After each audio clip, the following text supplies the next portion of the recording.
Hi, welcome to Van Conversion Part 3, The Toilet. You know,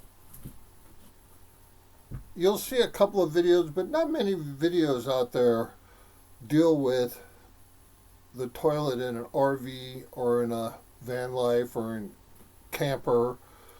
Um,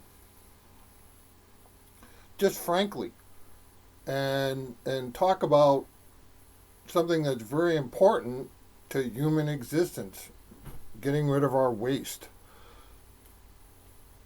Now, if you have an RV with a black tank, well, you have to deal with flushing the poop down and cleaning out the black tank. If you use one of those porta potties that come with a cassette, you got to take that cassette and dump it down a toilet and deal with washing it out. So when we talk about pooping in a bucket, everybody goes, ooh, I don't want to poop in a bucket. Well, you know, for millennial, human beings have been pooping in the ground, in a hole, um, all kinds of ways, not pooping into running water. So if you ask me, pooping into a bucket and into a plastic bag and then disposing of it, where you're not really handling it, you're not really um, having to smell it, is probably one of the most sanitary ways of dealing with it. Um, this is my toilet here. I have it covered just with pillowcase, just just you know just because it looks nicer. There's no need to have a toilet showing all the time. Just kind of cover it up, and it can be used as a seat, obviously, as a stool when it's covered like this. Now, this is my urinal. This is a can from the Lay's Stacks chips. The Lay's version of Pringles. It comes with a solid plastic container. The the cap snaps on very tight, never gets loose. It's always easy to keep it, so you can dump it out and when you're done. And for now, I'm a man, so using that as a urinal is quite convenient.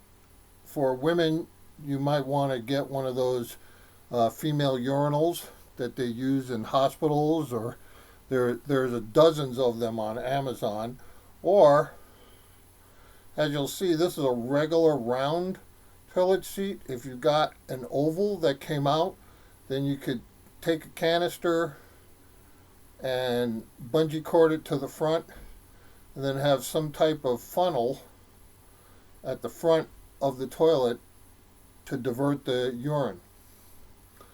I want to talk about this, and then we'll come back to the toilet. This is how I block the front. The windows are already covered, so I block the front. I use clips to hold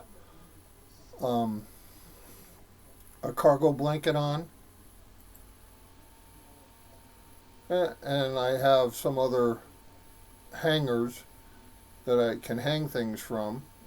And basically, this is already blocked with Reflectix. So this is how I have privacy in my van.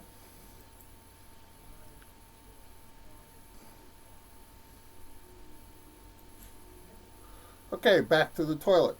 So, as you see, I have a bucket, but I don't have one of those noodle tops, pool noodles, I think they're called, to go on the top. I have an actual toilet seat, and so that it's very comfortable. I have the toilet seat and I put 2 bags in the toilet seat on top of the toilet seat, so I don't have to clean the toilet seat. There's 2 bags. The top bag has a paper cat litter in it right now, and I just take that bag after I do my business, tie it up, and drop it into the other bag, and then I put another bag on top, or I dispose of it, depending on if I'm going to use it for a day or two. And 3 days tops before I try to get rid of it.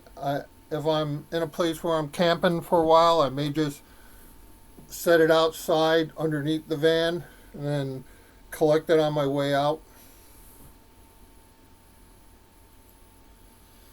This is what I'm using right now, this paper-based litter.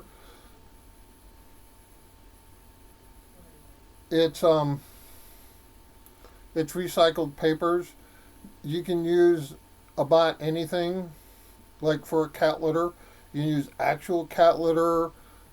If you're going to urinate in it, then you may want to use clumping cat litter, although I really do suggest keeping feces and urine separate.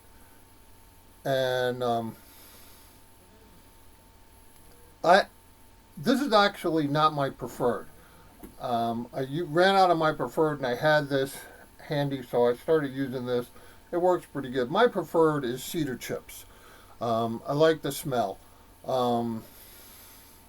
and the and the purpose of putting cat litter or cedar chips or this in the bag is so that while you're using the toilet, it drops down into that, gets covered, and keeps the odor from coming out while you're using it. Once you're done using it, you tie the bag up and no odor comes out. So this is with the toilet seat, which is attached to a cover, pulled off, and as you see, I have 2 buckets inside a milk carton, and I have 2 bags on the bucket itself. I'm never actually going to use those. Those are really there as a fail-safe in case a bag gets punctured or something. I don't know. But those are the original bags I've had in there for months. Ever since I made this toilet. You almost never need to change them. Okay, so this blue is a top, and you see the bags come through the hole in the top, and the toilet seat is glued to the blue top, and basically I put the top on the toilet seat on the top, drew a circle, and used a knife to cut a hole, glued the toilet seat to the top, and then flip it over and it just snaps right onto the toilet. I use the same double back tape. I think it's 5920 or something like that. It's the same super strength double back tape that I used to hold my solar panels to the roof. And this stuff, it's difficult to undo if you want to. It will last forever. So that's just glued to the top. And the reason I have 2 bags, two things, is it's a little blurry but it's about 16 inches high. By itself, they're about 13 inches, which is probably tall enough for the average person, but for me, has disabilities and knee problems, I like to have a chair height toilet. So this is 18 inches is considered chair height. So this is 17 inches at the toilet seat rim. With the cover, it's not quite 18 inches. So it makes a good height stool. Um, why did I go? The other reason I went with 2 buckets is I'm very heavy, and eventually these buckets, the plastic gets brittle, so I wanted that extra strength. I also put it inside the milk carton to give it increased stability. This is still extremely light, extremely easy to move around, and easy to keep clean. And as you see, and that's it.